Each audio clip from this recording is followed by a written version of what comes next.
Cassidy, thank you all for showing up for this session. So I'm Ken, and you've heard the 10-second version of my biography and resume.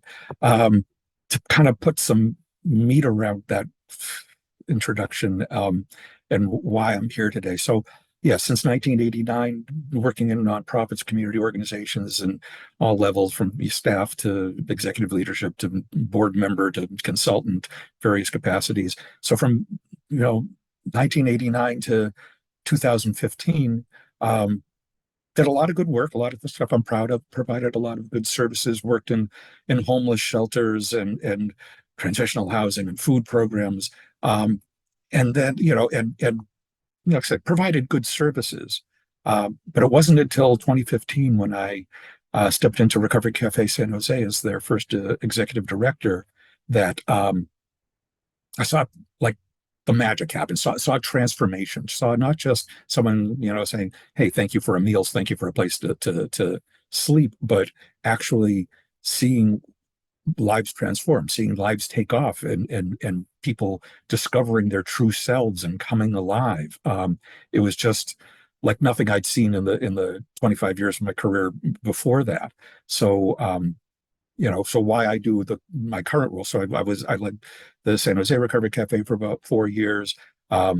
Facing burnout, I was like a bit much. Yeah, stepped away for a bit, but came back to work for the Recovery Cafe Network in the catalyst role, because I believe in this model so much. It's like nothing else I've seen in all the other organizations I've worked for at all the various levels, and that's why I do this to be an evangelist for recovery cafes. And yes, a big part of the model, as we'll go through it, is about peer leadership, peer support, and so much of what was done wrong in all the other organizations, not done wrong, but just what was missing was that peer element. It was, everything else was typically about us professionals providing services, and not us supporting peers in supporting their own recovery and their own, so that's very important to me. As far as my personal experience as, to be called a peer. What's interesting is when it came to Recovery Cafe, I had never considered myself in the category of addict, but I'd certainly in younger years ingested more than my fair share of various chemicals and stuff. But I mean, from high school, teen years for psychedelics, then to my 20s, a lot of cocaine, and other things. But each time I was done with that phase, it was like, okay, I've done turning my paycheck into white powder and ingesting it, and just walked away. And I knew this is not an quote an addict experience. I knew that if I can just walk away, that's something else. That I was using drugs to cover up for undiagnosed mental health issues and other things. And so that's kind of my journey, and a lot of this I learned throughout my life, but really within the since coming to Recovery Cafe and getting in touch with or childhood trauma and all these things that led me to self-medicate, etc. So I just want to share that little personal bit of my biography as well, of why this work is meaningful to me and why I do that. Okay, so I've rambled on enough about me. I'm going to start the screen share. I've got the slide presentation explains, what the heck am I rambling on about Recovery Cafe and peers. But there's a dozen of us less in this room. So please ask questions as we go along. Cassidy will be monitoring the chat and seeing if folks raise their hands. So if there's something that wasn't clear on one of the slides, interrupt me, please. And I want this to be so that all of you get the information that you need and that you came here for. So I'm going to screen share now and dig right in here. So, introduction to Recovery Cafes. Yes, that's the slides. What are we going to do today? What are we going to talk about? We're going to learn about the Recovery Cafe model. Yeah, but with a specific focus on how peer leadership is a key element of that model. And then for those of you who are curious about whether you can bring a Recovery Cafe to your community, we'll talk about how the Recovery Cafe Network operates and how we grow the network. So first, what is Recovery Cafe? A healing community supporting folks in recovery from the traumas of substance use disorders, homelessness, mental health challenges, incarceration, family violence, community violence, etc. So, a lot of times people think recovery cafe, they think we're specifically about drugs and alcohol or specifically about homelessness. But really, what it's about is about trauma. It's about healing from trauma. It's the trauma that leads to and comes out of substance use, homelessness, diagnosed and undiagnosed mental health challenges, incarceration, et cetera, the whole list. So, we're all, you know, frequently you'll hear people, my colleagues in recovery cafes say we're all in recovery from something. And like my thing is, like if you're only in recovery from one thing, you're pretty darn lucky. Most of us are in recovery for multiple things. So that's the definition, and providing services for just about 20, going on 20 years now. The original Recovery Cafe, founded by Killian, Ruby, and Mary in Seattle in 2004. Belltown, if you're familiar with Seattle at all, Second and Bell. Excuse me. And Killian and Ruby are still very much involved with both the original cafes in Seattle and growing the network. But they designed this model to help people maintain recovery, reduce relapse, and fulfill their potential. So maintain recovery. We're not a treatment program. We're not a clinical program. We're about that long-term piece that comes after that. If somebody's gone through a 90-day rehab or a 28-day rehab, what do they do on day 29 or day 91? And that's where Recovery Cafe comes in, that long-term, open-ended peer support for that long-term maintenance, reducing relapse. We're not preaching and forcing, total abstinence. And if you can't make total abstinence forever, you've somehow failed. We understand relapse will happen, but we have data from our members to show that our members are putting more time between relapses. Relapses are less severe, et cetera. So we're helping people reduce relapse and fulfill their potential. And that's that thing that's what I was getting teary-eyed about when I was introducing myself and my work history, is that fulfilling of potential. That, yeah, for 25 years before I found Recovery Cafe, provided good services, never saw people's lives transform the way I have in the 8 going on 9 years I've been involved with Recovery Cafes.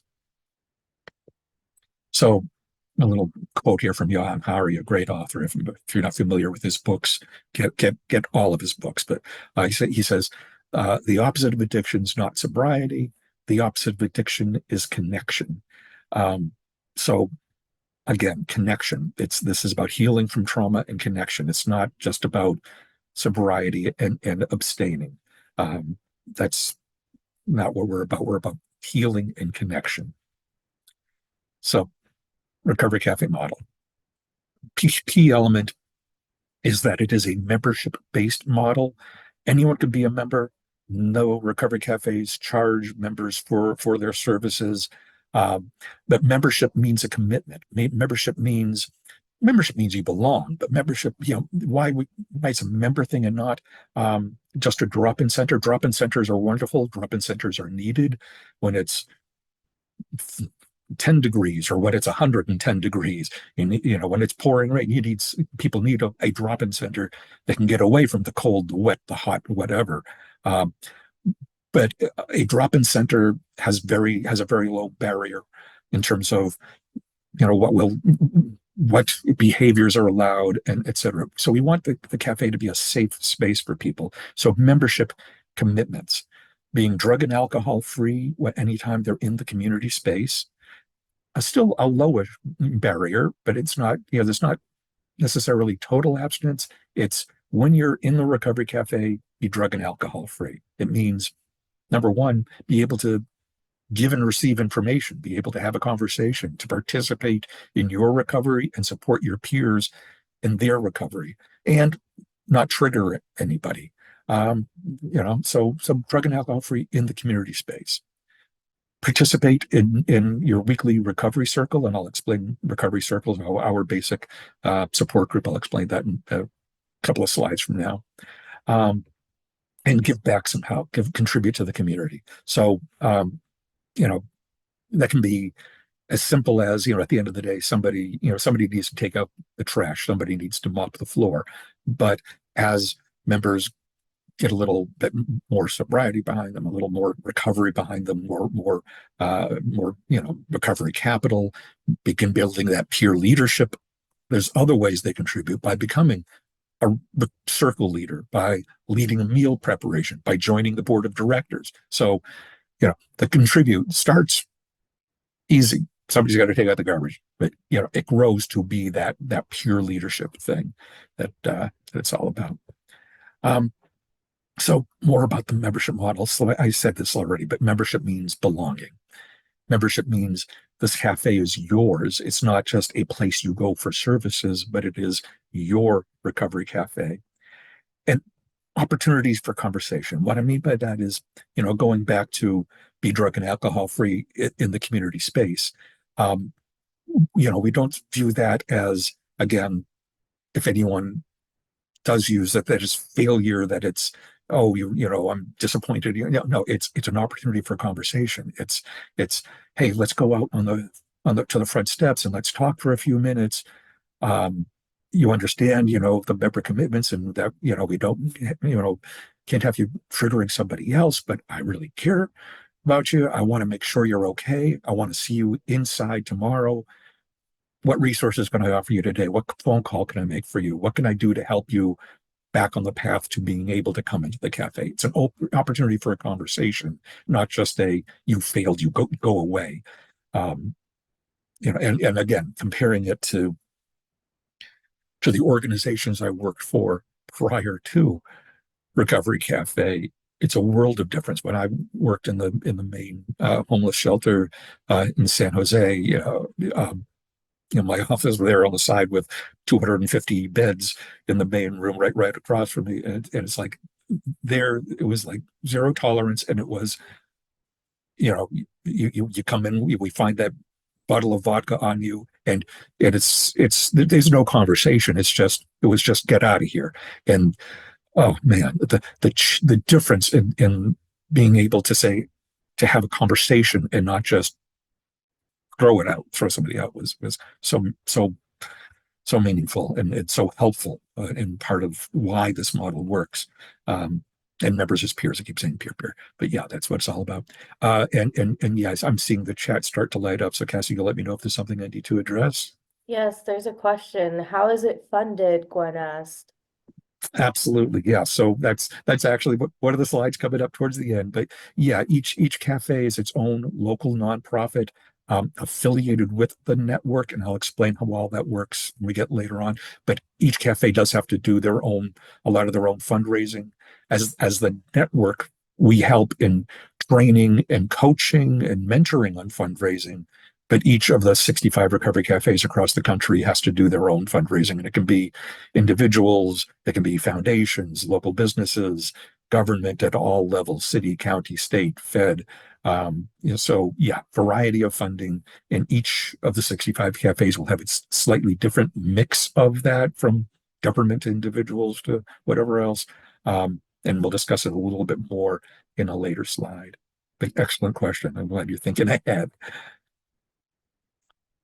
So I keep mentioning recovery circles. That's like the one part of the program that everybody has to participate in. So they're small peer-led groups, usually 8 to 10 members, community within the community. So what I mean by that is, using San Jose as an example, there's nearly 250 members right now at Recovery Cafe in San Jose.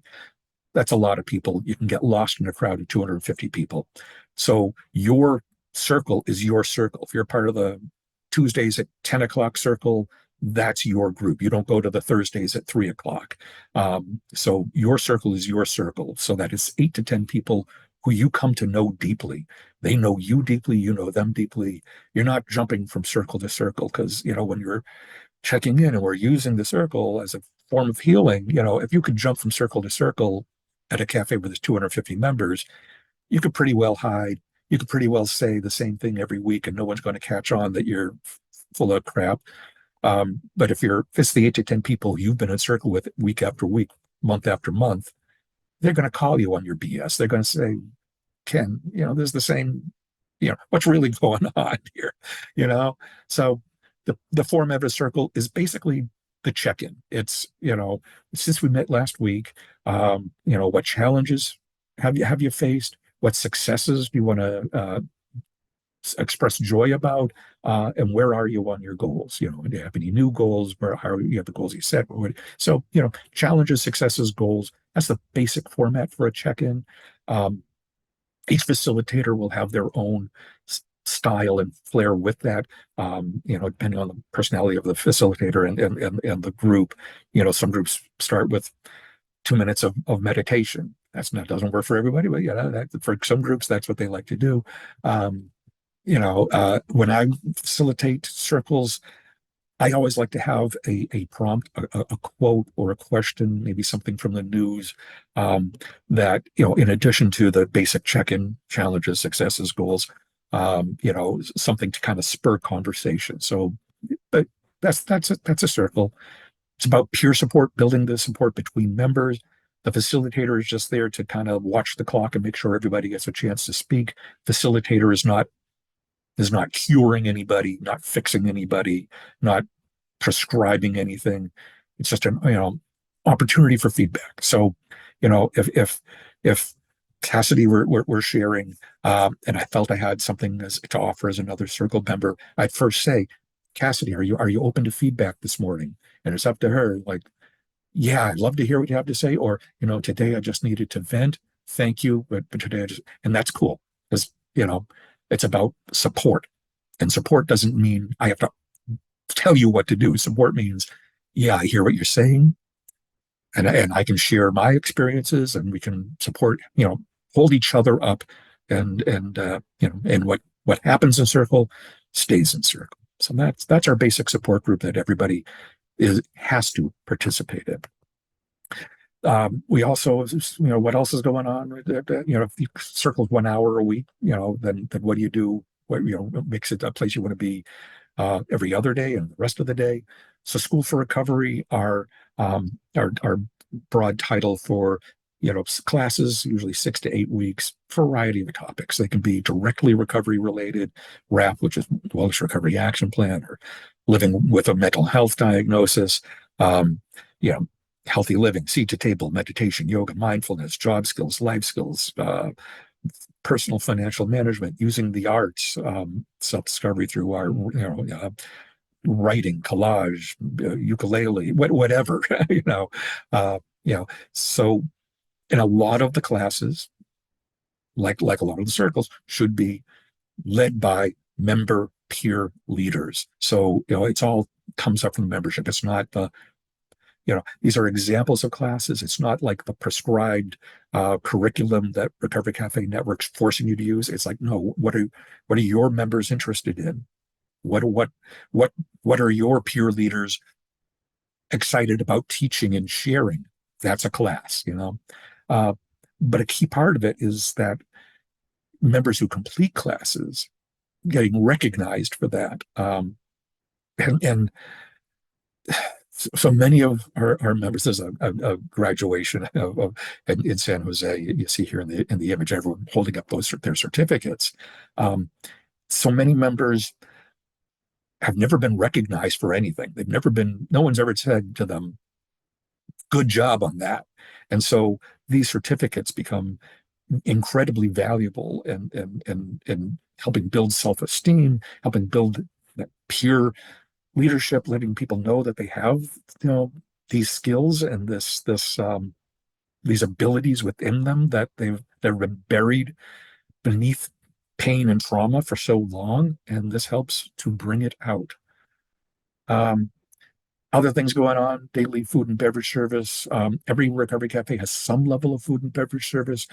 San Jose, Seattle, others have full commercial kitchens, are putting on beautiful, nice, fresh, hot meals. Um, some smaller recovery cafes just started to have, it's sandwiches and a pot of coffee. Yeah, Gwen, I see you have your hand up. Hi, thank you. I'm sorry. The slide you just had before, Yeah. if you could go back to that quick. Mhm. I just love how like the pictures on the wall on the back is so beautiful and so helpful because it helps to stop the stigma that's associated with recovery and mental health and substance abuse and all of that. Because, and the way the old system worked, Mhm. you don't show, you don't tell, you don't ask, nobody, you hide everything, right? But Right. but people are showing up saying, look, I am in recovery. I am doing the work. I'm excited about it. Like, look at the faces, look at the people. Like, this is such a big, big thing to the heart.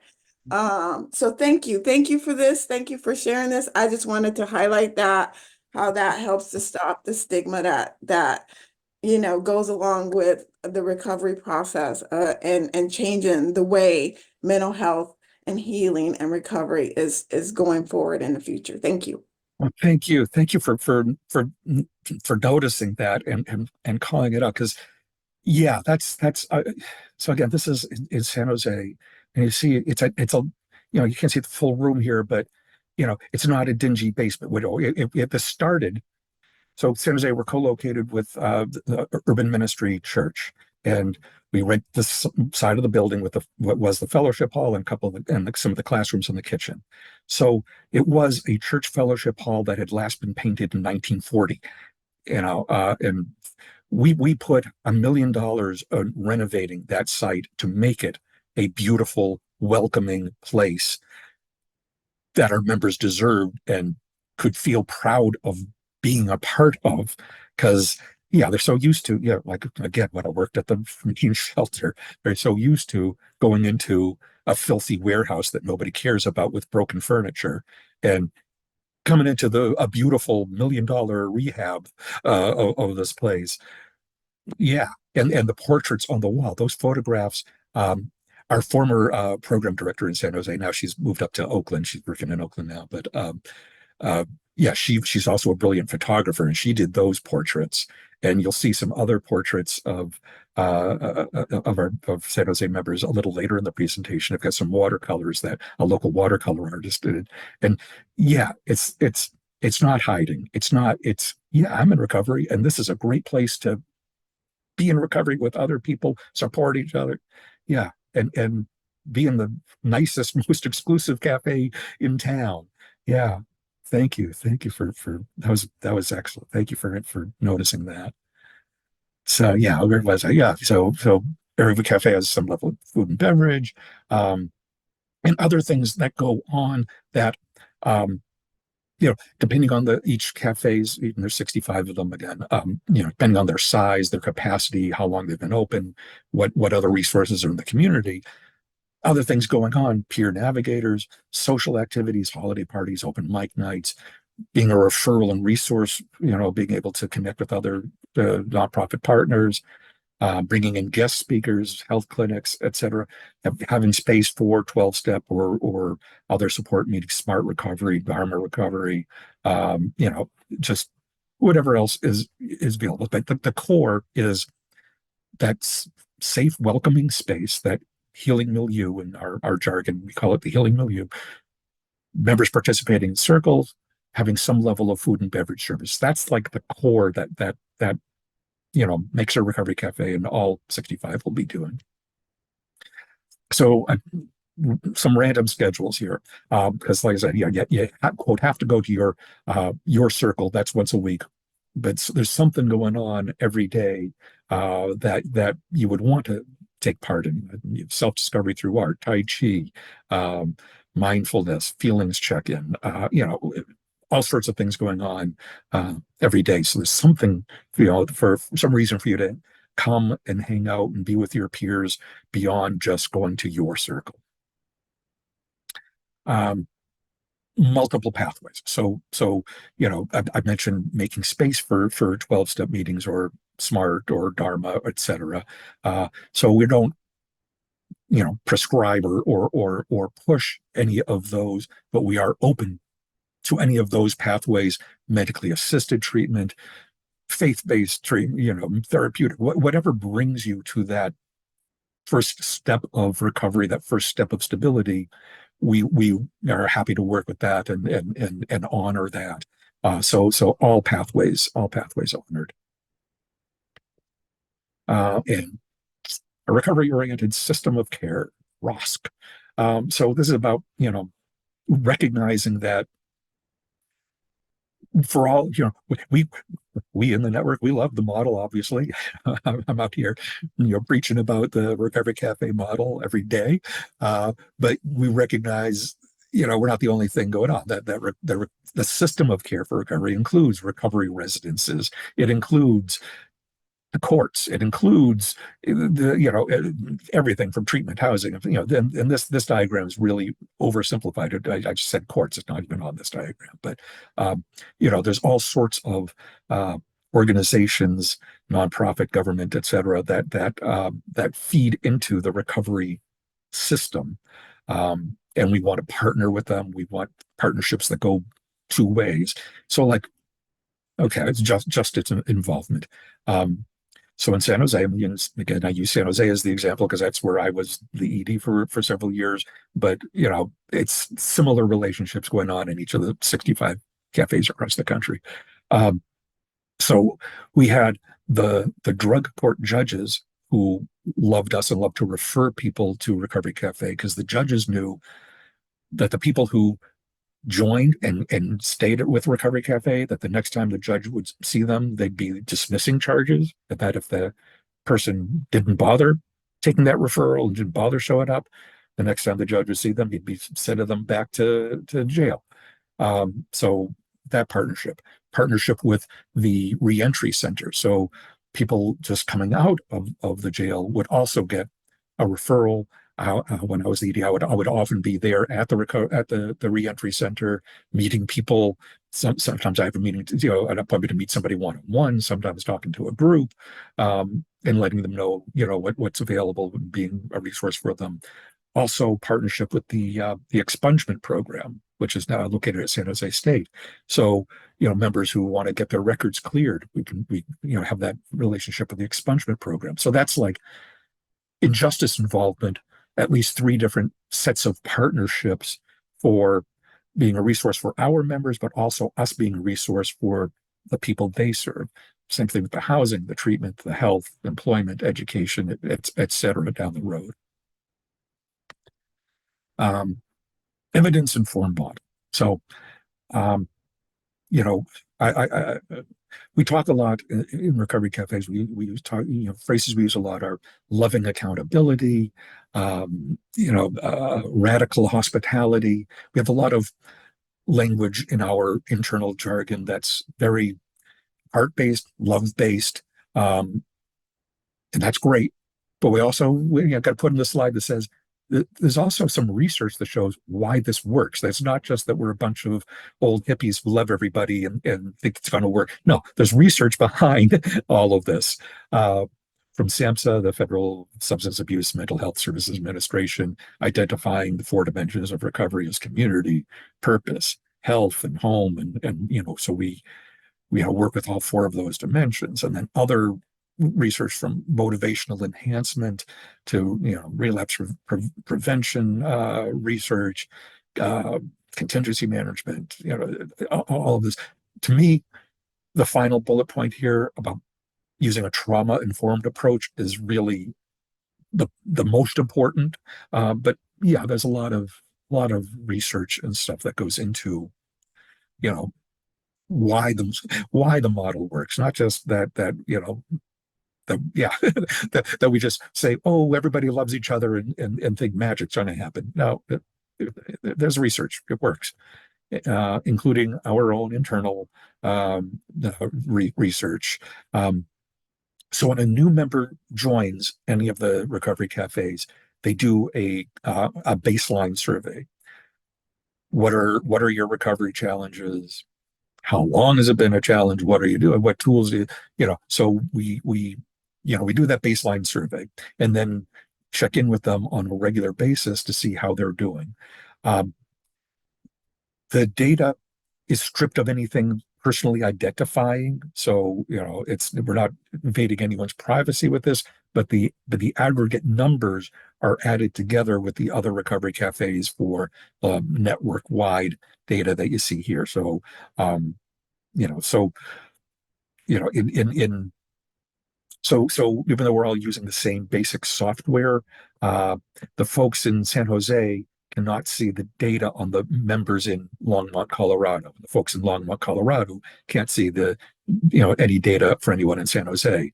But at the home office at Seattle, they can see the aggregate data from all 65 cafes. They can't see any individual names, identifiers, but Seattle has access to the these kinds of numbers from all the cafes. And I see the chats lighting up again. Anything going on there? And someone just said this is so encouraging. Oh, good, good, excellent. And actually, maybe this is a good spot to. Yeah, I'm going to stop share for a second and bring it back. Just how is this sounding so far? This is so far just about the model, and then we're going to get into what is the network and starting a cafe. But what do what questions come up or anything else?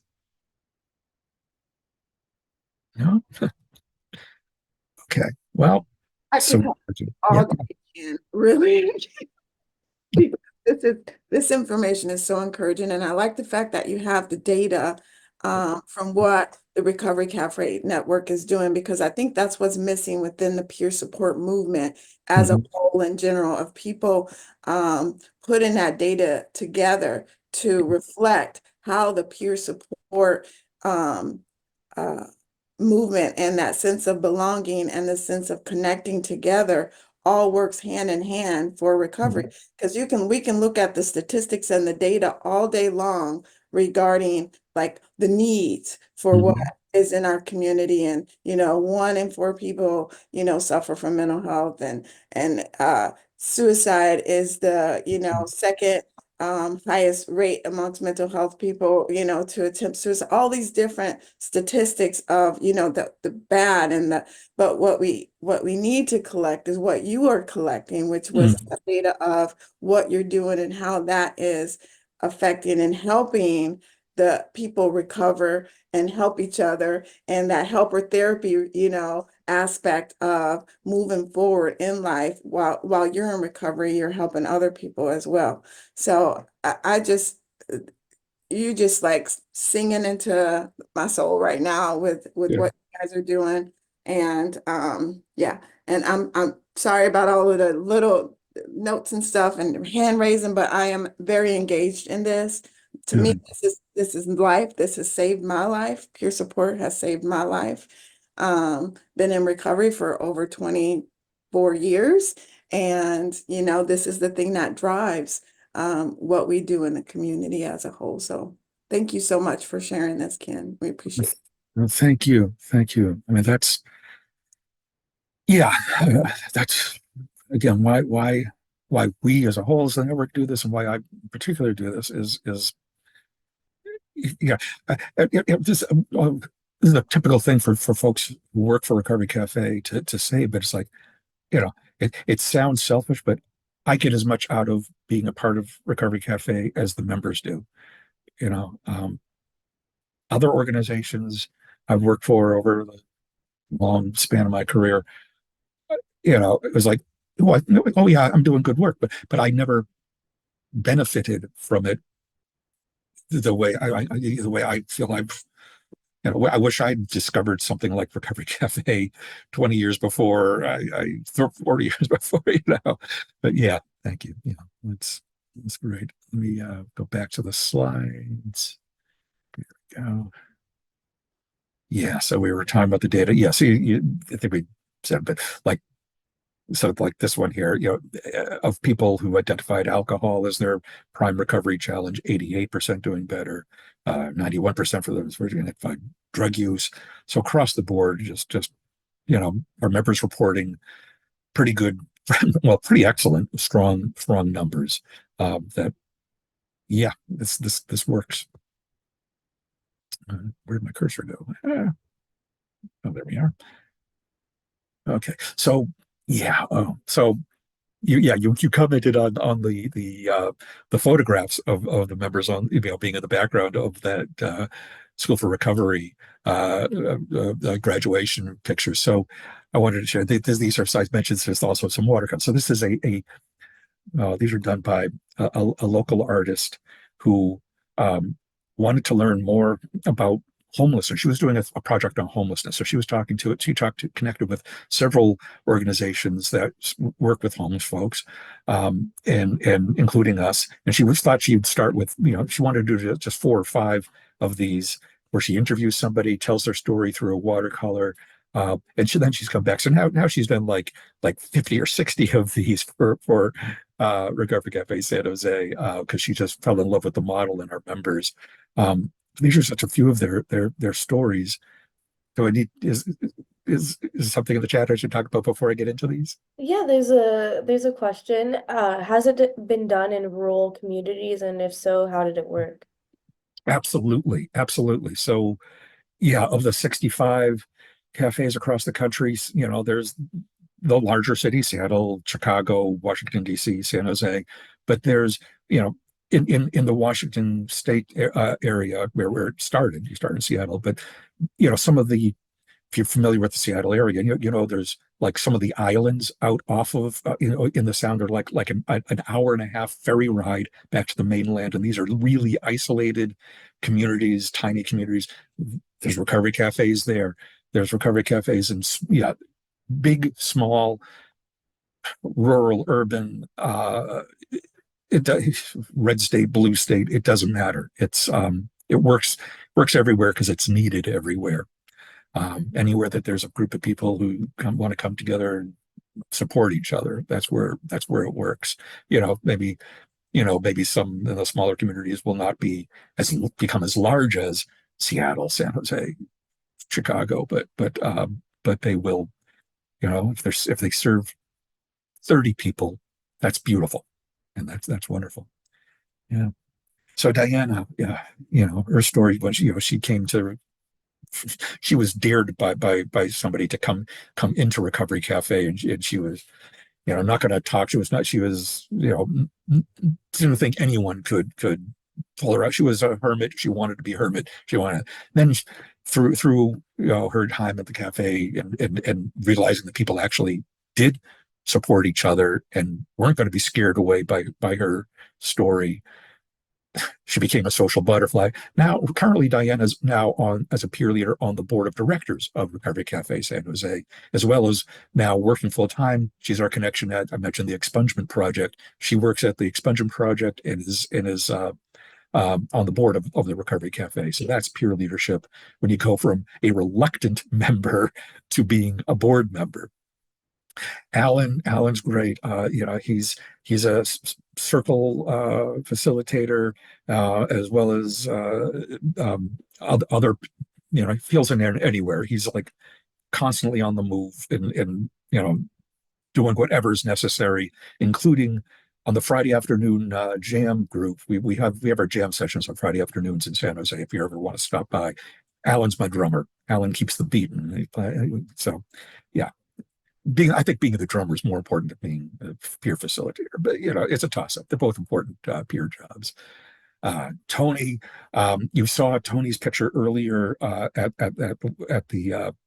the coffee bar. So Tony went from homelessness and addiction to says here she did the barista program. Well, now then she became the lead barista. Now she's actually on staff. She went from being a peer leader member to being now on staff and still running the coffee program, the espresso bar and running all of that and teaching other members to get the skills to run the coffee bar so they can get jobs out in the community at Starbucks or wherever else. So, Tony's story, Rosanna, another, member who started with quiet and shy and watching her blossom and come out of her shell and to where she became a circle facilitator. These are just a handful of the stories that I'm honored to be able to share of people who came to Recovery Cafe San Jose broken and lost and are now I'm so honored to know these people and to call them my friends. It's just amazing. I'm sorry I can only I could do like I could share all whatever 50 or 60 of the watercolors and only do that as the presentation and it would be wonderful. But yeah. So moving on, the Recovery Cafe Network. So a little bit stepping back one little bit. So I said the original Recovery Cafe in Seattle started in 2004. So it was 2014 when the group here in San Jose started to get up the ground. I joined a few months later, 2015. So we were the first Recovery Cafe outside of Seattle. And our agreement with the founders, and that's Killian in the center of this picture here, holding the "We Are the Face of Recovery." That's Killian, our main founder and leader. So our folks from San Jose went up to meet with Killian and Ruby and the others and learn what the model was, and they asked permission. They said, "Hey, can we do this in San Jose?" And the answer was, "Oh, sure!" And everybody hugged and cried, and that was our agreement. It was hugs and tears. But then with short order, by 2016, there were 5 of us other recovery cafes who our contract was simply hugging and crying with Killian. So they said, okay, if we're going to be growing, we got to actually think about this. We actually put some meat around how we accept new recovery cafes, how we train them in the model, how we hold them true to the model. Need some kind of licensing agreement and contracts, need something. So that's where the network was born in 2016, already with 5 affiliate members plus the original Recovery Cafe. And since we've, the network has trained and assisted with the implementation of recovery cafes across the US and one in Canada. And I mentioned before that each one is its own local independent nonprofit organization. It's just an affiliation agreement with the network to use the name and the model and to get all the training and support that the network provides. Our current map, 65 across the country. There's the clump up in Washington where it all started. I got my little California Bay Area clump around here. Indiana has been a phenomenal growth story because the state of Indiana got behind the Recovery Cafe model and was funding them, giving each new Recovery Cafe like $150,000 a year to get started. So it blew up in Indiana, but then also you see, a few scattered pins across the map in other states. So you see some are kind of orangish, goldish pins with an M in it. Others are the kind of grayish pins with an E. So E's are emerging members. That means they have joined the network within the last 2 to 3 years, and they're still in that place of very intensive training and support from the network team. There's still a lot of required check-ins with the network team and required trainings. And then once they get to that point where they graduate to full membership, that's the orange M's. And then there's still a lot of support and training available, but not so much required check-ins and support. The emerging membership phase is ideally designed to be a 2-year process. Because of the pandemic, it set a lot of organizations back. We had several cafes which opened, had to close because of the pandemic, and then had to reopen. And so right now we're a little behind on turning E's into M's. We're starting to get caught up, but ideally it's a 2 year, a 2 years as emerging member. Right now it's the 2 to 3 year process, but we're moving back to 2 years. Okay, so this is one I love, this slide, because it shows you the personalities of each of the different cafes. So, what you're getting if you join Recovery Cafe Network, you're getting the model, you're getting a lot of training and support, you're getting, connected to this national network and reputation, but it's peers, it's local implementation, it's your community. So you see that in the, you know, in the variations of the logos. There's a lot of coffee cups, a lot of hearts, but each one is different. Each one shows the personality of their community and of the peers who are leading that cafe, that implementation. Quick look at the clock. Okay. So core commitments. So I mentioned each member of each cafe makes 3 commitments. Each cafe to the network makes 6 commitments, and the first 3 go along with the member commitments. So members, we ask them to be drug and alcohol free when they're in the community space. So each cafe commits to creating that safe community space, the drug and alcohol free, embracing and healing. Members, they commit to go to recovery circles. Each cafe commits to creating, nurturing structures of love and accountability and learning how, beyond the one slide I showed you, what goes into leading a recovery circle. Members, they agree to give back somehow. So each cafe commits to empowering members to be a contributor. So again, empowering to be a contributor. It's never about doing your chores. It's never about I'm your mommy or daddy and I'm telling you to do your chores. It's about a culture of giving back and empowering people to take ownership and contribute. Related to that is the 4th core commitment of raising up member leaders. That's that peer leadership piece again. Raising up member leaders to be circle facilitator, join the board of directors, become the lead barista, etc. As you've seen here. 5th core commitment, responsible stewardship.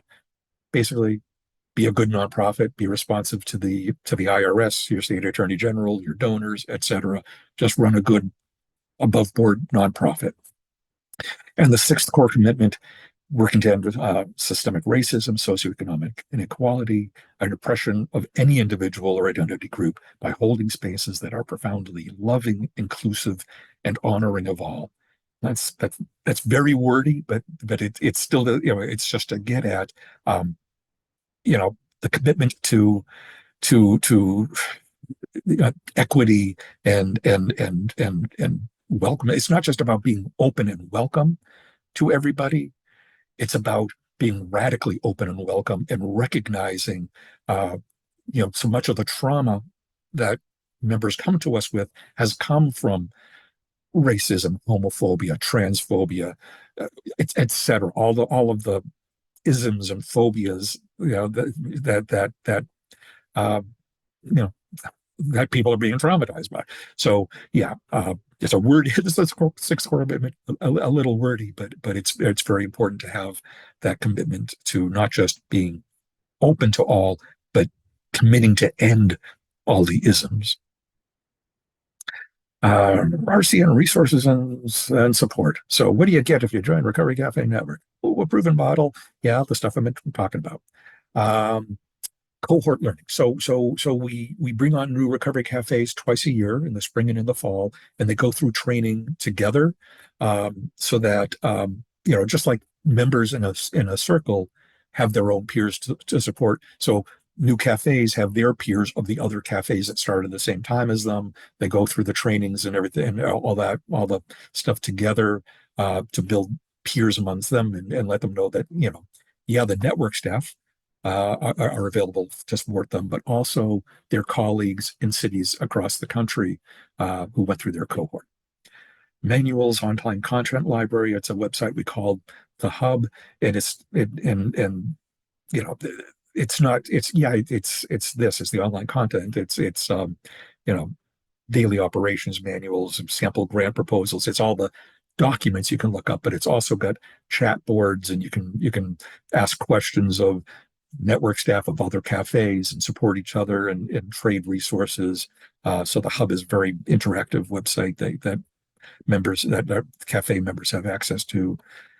Affiliation credibility goes along with funder confidence. And again, flashing back to 2015 when I started at Recovery Cafe in San Jose, um, no one outside of Seattle had heard of recovery cafes. And 10 years ago, unfortunately, peer models in general were not as well respected or known as they're finally getting to be. So now, if a new organization joins the Recovery Cafe Network, funders and others are aware of what it is you're talking about, what it is you're trying to do. And so you get that kind of affiliation, credibility, support, recognition. Um, Program database, and I mentioned this earlier when I showed you the survey results slides with our member data, that each one of the 65 recovery cafes uses software called Agency to track members.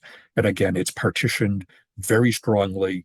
So there's no sharing of personal data outside of people in your cafe who need that, but the aggregate data is able to share and report back to Seattle. Uh, and yeah, you already asked how our cafe's funded. Yeah, each cafe has its own unique mix. And I mentioned from individuals, and businesses, big and small, government at all levels. But what we provide is the training, coaching, mentoring in fundraising for those who are new to it, and models and templates that you can use when you go out to find the funding for your recovery cafe. So bring in a recovery cafe to your community. So there's the Catalyst team. It's not just me. I got my colleagues. Beth is in Indiana and Kim in Washington D.C. I'm in San Jose, as I keep saying. So we are all available to answer questions, make presentations, help you with this and that, whatever is necessary. Cohorts twice a year, spring and fall. I just mentioned that. If you don't already have my contact information, you can copy it down now. Ken at recoverycafenetwork.org. Um, and again, you caught on to I talked about our $1 million renovation in San Jose. This is the front entryway in San Jose, what members see when they come in. So there's the desk just to sign in and be welcomed. But then you see the main dining room, and it's just beautiful, clean space. That we love and hope our members do. And I'm going to bring it back. So it's right at the top of the hour, and I believe we have about 15 minutes for open discussion, questions, what you learned, what you liked, what you didn't like, how you think this might work in your community, etc. Now is your time.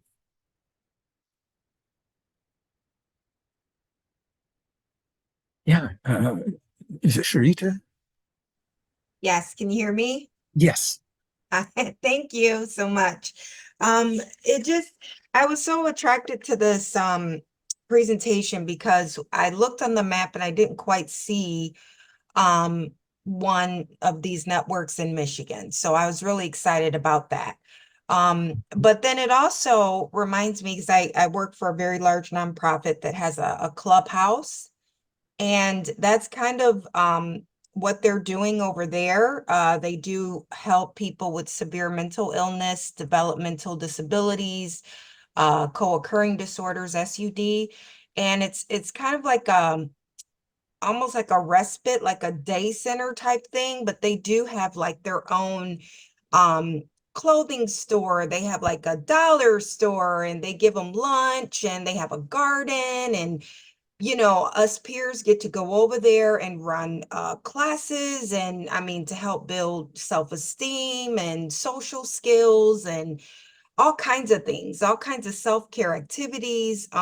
They take them out on trips. They teach them responsibility and give them jobs. Like you were saying, they clean, answer phones, file papers. it's really neat. I love it. It's like my favorite space. Yeah. But the thing is I noticed that although they're a nonprofit, they do get to bill for those services. So I do want to point that out because in Medicaid does pay pretty good for Yes. that. So Yeah. in addition to fundraising, you can get money Mhm. that way too. Yeah, it's not like a requirement of the recovery cafes, but several of the 65 actually do that. They actually do tap into um, the Medicaid, Medicare funding um, for some services, and in some states, maybe Washington State has a program that where they're reimbursing the recovery cafes there for certain things, certain types of services. So yeah, beyond grants, there's definitely other types of government money that you can tap into. And yes, and each of the 65 cafes is its own thing. And yeah, I don't think I'm think there might be a couple of groups in Michigan who are looking at it, but nothing there yet. So if you want to be the pioneer, I would connect you with Beth in Indianapolis, and she will walk you through and get you going in Michigan. Well, Um, hook me up, Ken. Hook me up. all right. Well, you got my contact info. Send me an email, and then I'll forward it to Beth with an introduction. All right. I think Danielle was next with the hand up.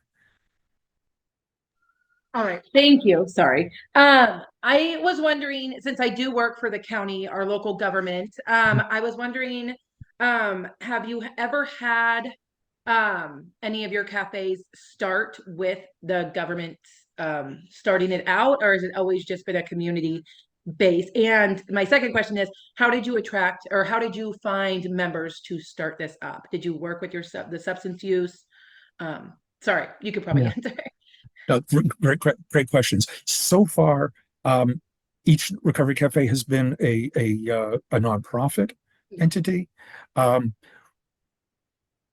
in this upcoming spring cohort, I'm expecting San Diego to come in, and we've been working with the folks in San Diego.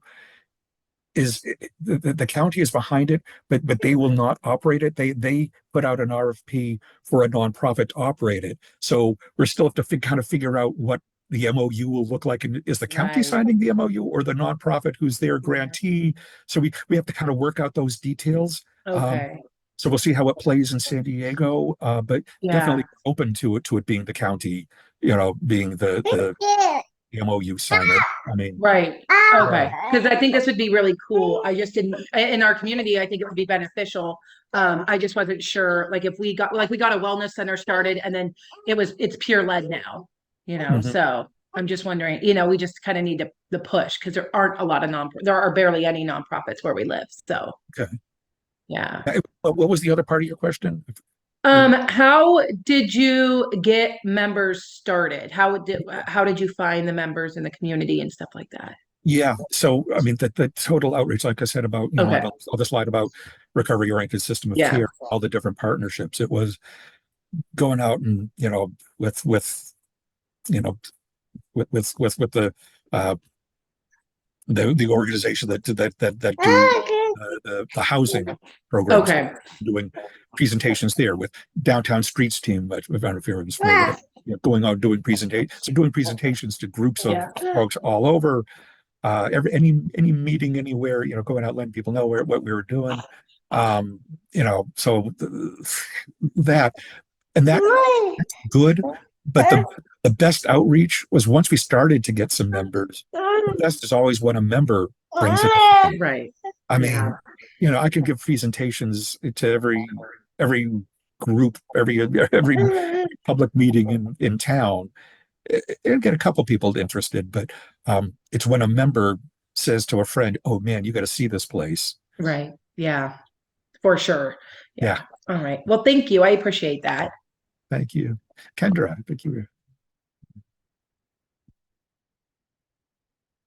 I think you're still muted.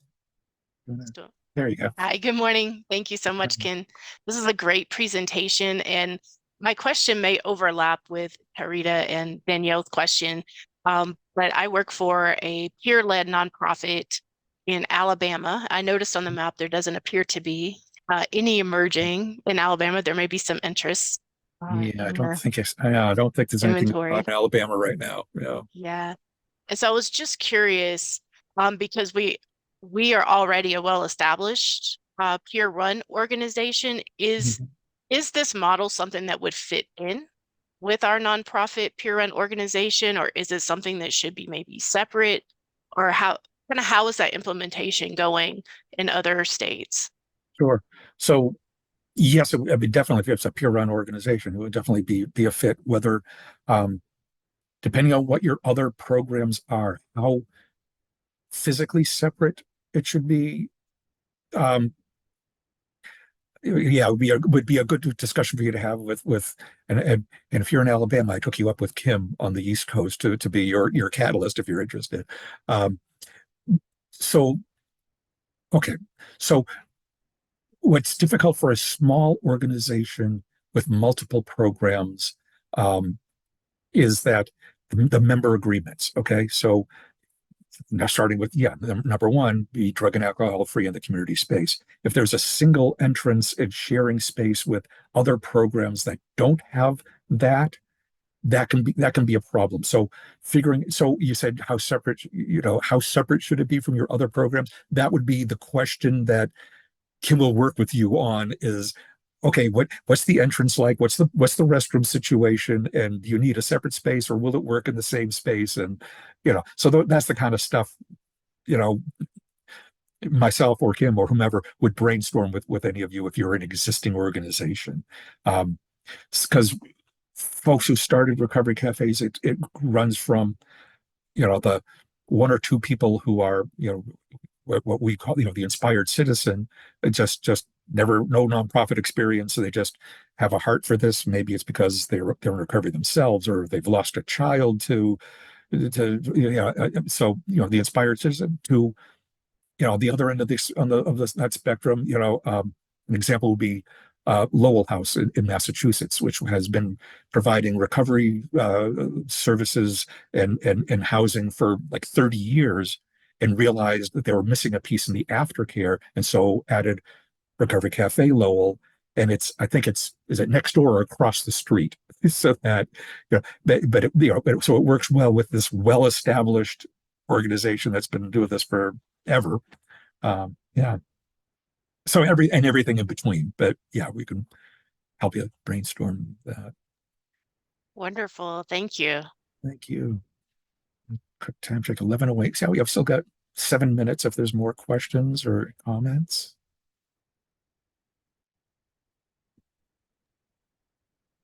Ken, I just wanted to ask if I could use your stats. Oh, yes. Yeah. I'm sorry. I saw that. Yeah, definitely. You think the slides, as well as a recording of the presentation, will end up on the share website, which you obviously have access to.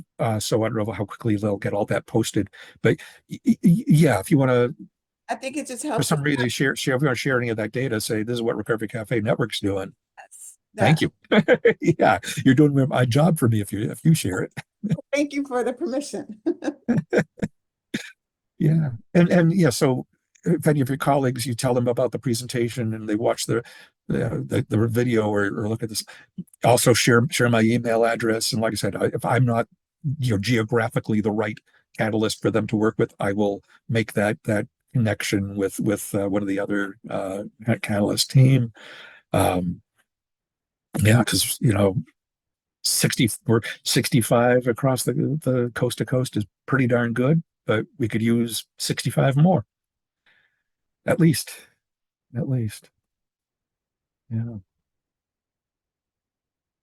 What else?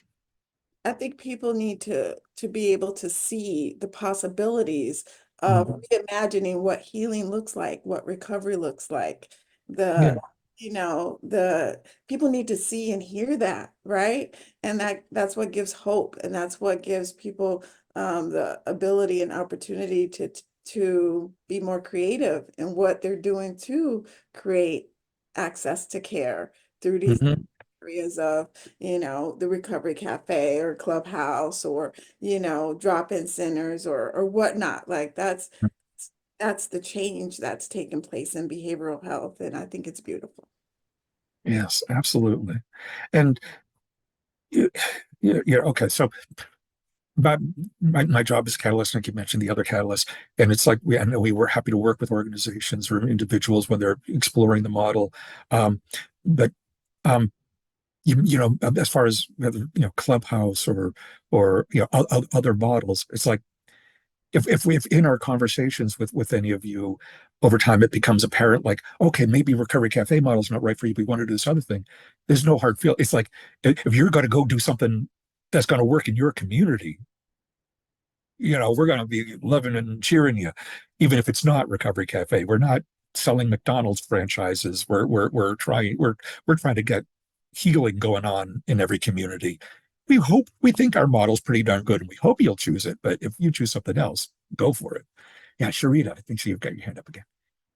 Hey, so I just wanted to add that I really, really appreciate the whole strategy, because there's so much emphasis on the earlier stages of change and recovery that nobody is talking about the maintenance. And this just speaks to it, right? So like Right. when we do change people, places, and things, what do we change it to? Like we're still alone in a crowd. So it's really nice that this opportunity helps communities reduce relapse. I love that, Ken.